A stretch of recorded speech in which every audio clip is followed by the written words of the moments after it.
plasma membrane is made up of several organic molecules. I will concentrate on two of them in this presentation.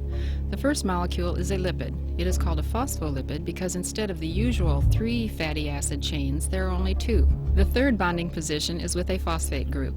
The phospholipid molecule is divided into a head region and a tail region. The head region is the glycerol and phosphate group. The tail region is the fatty acid chains. The head is hydrophilic, attracted to water. The tail is hydrophobic, repelled by water.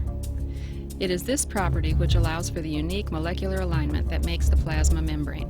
If a droplet of phospholipid was put into water, a mycel would form.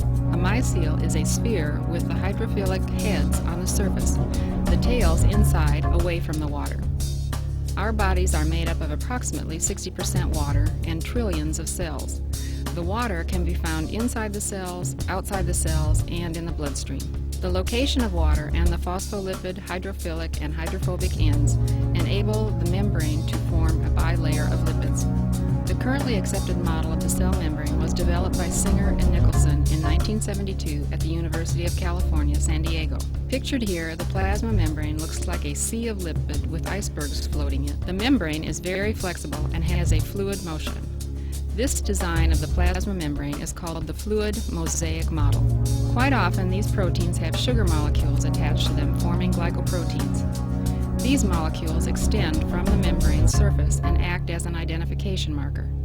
The proteins are used by the immune system to identify a cell as being self, or foreign called non-self. Each individual has their own biochemical makeup. In other words, each human being has their own set of cellular proteins. But if a cell comes into the body that has a different set of proteins, whether it is a bacteria or an organ transplant, the immune system may identify it as self or as non-self and attack. In order for the cell to survive, many different materials must be able to cross the plasma membrane.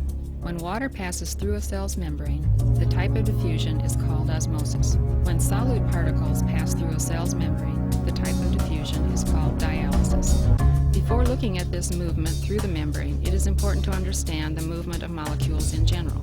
Atoms and molecules are in constant motion. This random motion will disrupt the cluster rather than maintain it. This motion is referred to as Brownian movement. This motion is always present in some degree, in gases, in liquids, and even in solids. For instance, if a